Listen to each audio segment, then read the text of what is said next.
Hi, good morning. So right now naghahanda lang ako kasi nahatid ko na nga yung mga bata kanina and then umalis na rin si Jamie papunta rin sa trabaho niya. And before, during this time, nagpapahinga ako kasi eto yung schedule ko nga for the past how many weeks na puro panggabi binibigay sa akin ng schedule. So more or less nakauwi ako mga around 10 p.m. na and then syempre kakain ka pa ng dinner tapos naliligo pa ako bago matulog. And then medyo konting tulog lang kasi the following day, morning, ako yung naghahatid sa mga bata. So before, paghatid ko sa mga bata, yun yung time ko para matulog uli dahil papasok uli ako ng hapon. Pero ngayong umaga, pupunta nga ako sa Mazda kasi tumawag nga sa akin yung Honda yesterday na most likely within the week makukuha ko na yung sasakyan ko. And parang may na-feel lang ako na parang urgency na kailangan i-fast track ko ngayon paghahanap ko ng sasakyan na pwede ko ipalit dun sa CRV. Siyempre gusto ko rin naman magkaroon ng peace of mind na pagbukas ko ng pinto sa umaga, ayoko naman yung every time nakakabaka-baka ko na baka wala na yung sasakyan ko. So ngayon, pinakilala lang sa akin ni Tito yung tumutulong nga sa akin dito na before, nanonood lang siya ng mga videos ko. But ngayon parang siya na yung isa sa mga tao na tinatanungan ko every time kung Tito paano ba gawin to, paano ba yung ganyan. So in-endorse niya ako dun sa isang kapwa Pilipino natin nagtatrabaho nga sa Mazda. So ngayon punta ako sa Mazda pero sa Brampton siya, so medyo parang I think 25-30 minutes away lang dito sa bahay. And then, yun, nagpaalam naman ako kung pwede ako mag-take ng videos doon. Pinayagan naman niya ako. So, nababasa ko nga yung mga comments nyo, no? May mga nagsasuggest na, yun nga, tignan ko nga raw yung Mazda CX-5. Meron din nagsasabi na tignan ko rin yung Subaru na Forester or yung Crosstrek. Actually, 2 days ago napunta ako sa Subaru. Yun nga, nag-check din ako. Pero medyo konti lang yung used car na inventory nila. Pero nung nagpunta ako doon, parang it seems nga na hindi ako masyado ina-entertain ng mga tao doon. So sabi ko, yun nga, try ko naman yung Mazda. So ngayon, punta ako doon.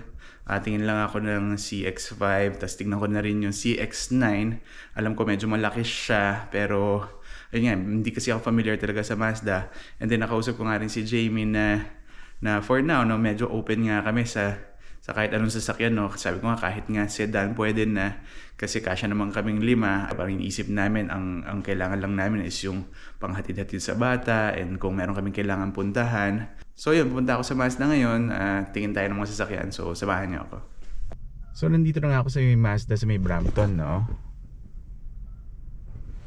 So just to give an update, nung papunta ako dito, tumawag uli sa akin yung Honda.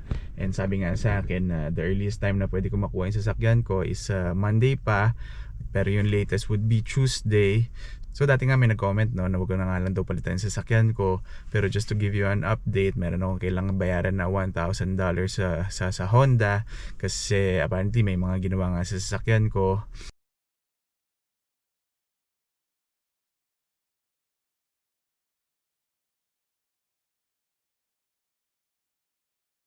May mga nagsasabi rin kasi na kung hindi naging successful the first time yung pagnakaw doon sa sasakyan ko, maaari pa rin maulit. So hindi ko alam kung how frequent ba siya mangyayari sa akin.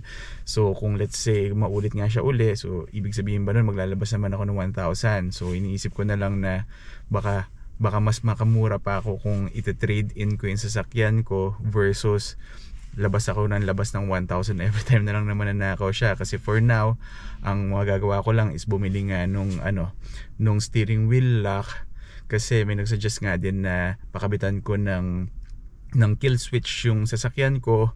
Pero yung mga nababasa ko nga na pag kinabitan mo ata ng kill switch, so every time nga nabubuksan mo uli yung sasakyan mo para magre-reset ata yung mga electronics like yung mga radyo.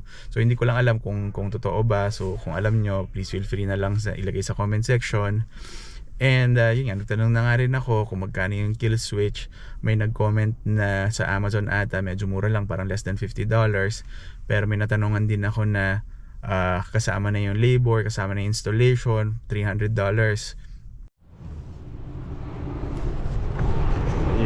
Tinawagan ko na si Tito, yung tutulong sa atin na Pinoy. So imi-meet na lang daw niya ako sa reception. Ayan. And actually ang dami nilang inventory dito. Maraming used, maraming brand new din. Pero tingnan nga natin kung ano yung magugustuhan natin. Ito rin, CX-50 ata, demo. So, ganda rin siya, pero syempre budgeted lang tayo. So tingnan natin kung ano yung papasok sa budget natin. Ayun, nakakatempt lang dito kasi ang daming magandang sasakyan. Tingnan natin to. Ito yung CX-5. Yeah, parang premium yung loob niya. Yun nga, pero medyo mas sikip lang kumpara dun sa CRV. Pero maganda.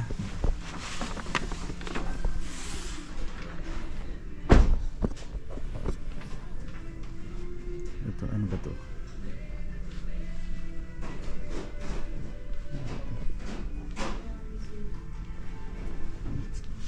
CX-50. Ito yung bago. Pero hindi ko alam kung meron ng news na ganito. Maganda. Orange yung stitching niya.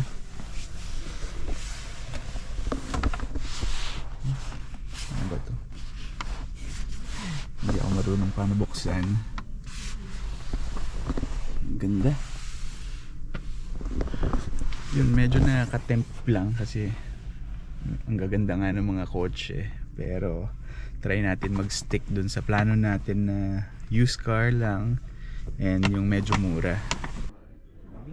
Ang dami maganda rito. Actually, dami rin nilang display na magaganda. Unlike dun sa iba, parang 3-4 lang yung naka-display. Pero dito sobrang dami. Ayun, meron pa nga rito MX-5. Dalawa.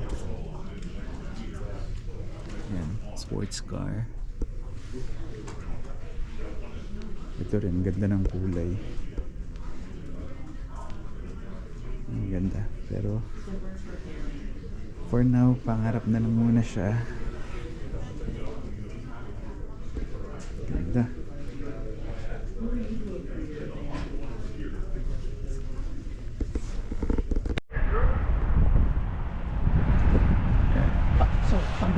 So, dito ako sa labas. Ito, ang dami nilang inventory ng CX-9. Medyo malaki siya. Pero hindi ko kasi alam kung magkakasya sa driveway, considering na yun nga, parang merong certain spot lang ako na pwedeng pag-parkingan sa amin. And ayaw nung may-ari na lumalampas ako dun sa line. Nga, yung gamit ko nga na Ford Escape, medyo nahihirapan nga ako pagkasyahin. What more kung ganitong kalaking sasakyan. Pero kasi yung presyo na ito CX-9 tsaka yung CX-5 more or less parang hindi nagkakalayo. Tapos majority naman nito parang all-wheel drive din. So parang okay rin siya. Pero ito yung inaalok sa akin dito, color blue, no? Ito, color blue. Pero parang mas nagagandahan ako sa yung light colored, it's either white or yung ito yung katabi, parang color gray. Pero yun, sige, tingnan natin yung loob. Tingnan natin yung loob.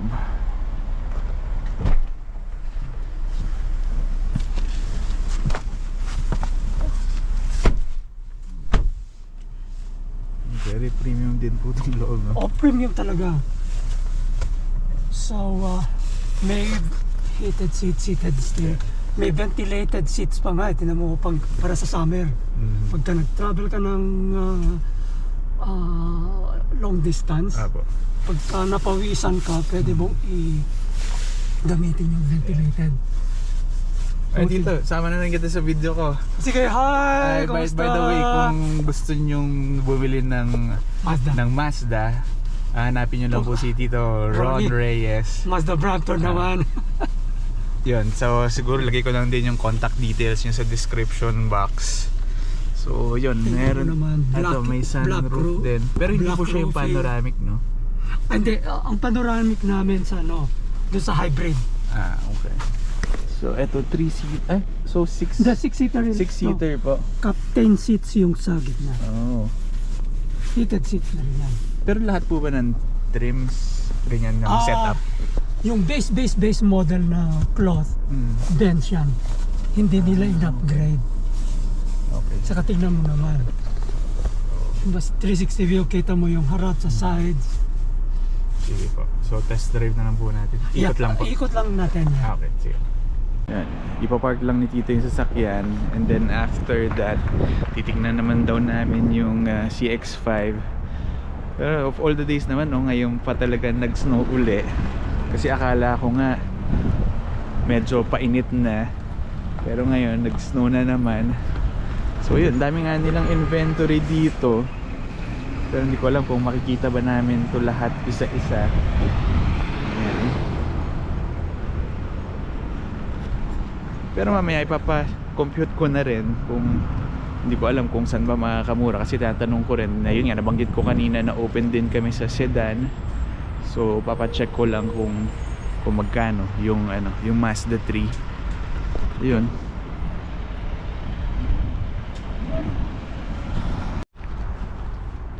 Ito, yung titignan naman namin, 2019 model na CX-5. Actually, ako yung nag-request nito kasi ito yung nakita ko sa online. Ito yung top of the line, pero although 2019. Pero dito, ilan po yung tinakbo na ito? 53 lang. 53. 53,000.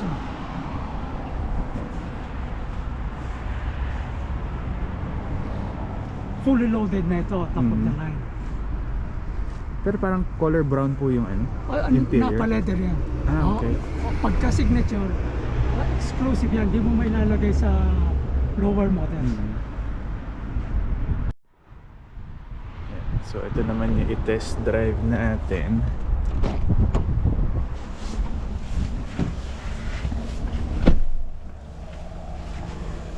Heated seats din lang. Kumbaga, kakukuha lang namin mga ito. Pero yung mga ganyan po dumi sa likod, natatanggal pa? Hindi pa nalinis ito na tama. Test drive muna natin. Dito naman sa likod, okay naman, pero mas maskip lang siya ng konti kumpara dun sa CR-V. And then ito, may aircon vents na rin sa likod.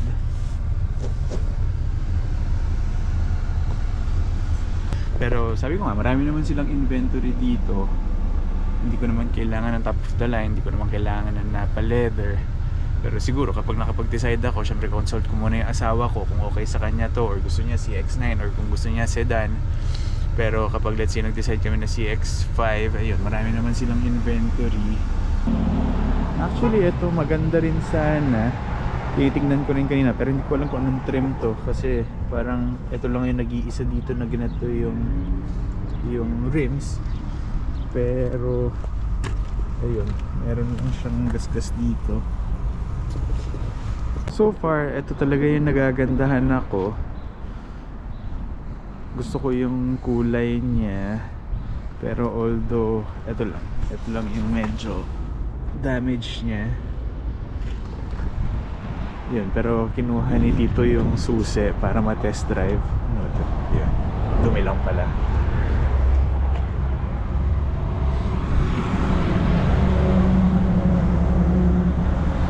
Kasi parang ito rin yung same color na nakita ko yung doon sa loob, yung brand new. Pero ang difference lang, ito naka body color na yung nasa loob. Pero ito, color black siya.